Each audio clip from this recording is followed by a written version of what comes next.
ఏలూరు జిల్లా దెందులూరు నియోజకవర్గం పెదవేగి మండలం దెందులూరు వైసీపీ ఎమ్మెల్యే కోటారు అబ్బాయి చౌదరి పలు దేవస్థానాలు సుడిగాలి పర్యటన చేశారు.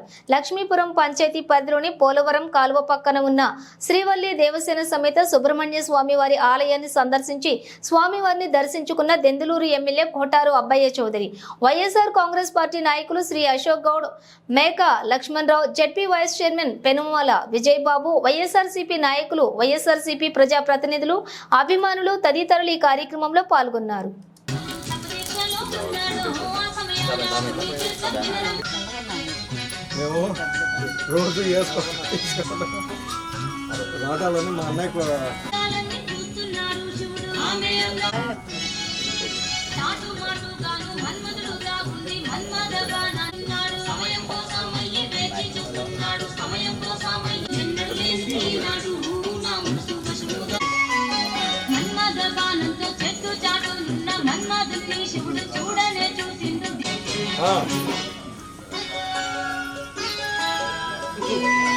రుద్రంగా ఊగిపోతూ శంకరుడు మూడో కన్ను దర్శిండు ఓయమ్మ. రుద్రంగా ఊగిపోతూ శంకరుడు మూడో కన్ను దర్శిండు ఓయమ్మ. మన్మధుని మీదికి ఆశుడు నిప్పులు గుర్తించిండు, ఆశుడు నిప్పులు గుర్తించిండు కోపంతో. దేవాన దేవుళ్ళు పరుగున వచ్చిరి శాంతించుమనిలోగా శివుని అగ్ని జ్వాలలో భస్మమైపోయిండు మన్మధుడప్పుడు. భస్మమైపోయిండు మన్మధుడప్పుడు, భస్మమైపోయిండు మన్మధుడు.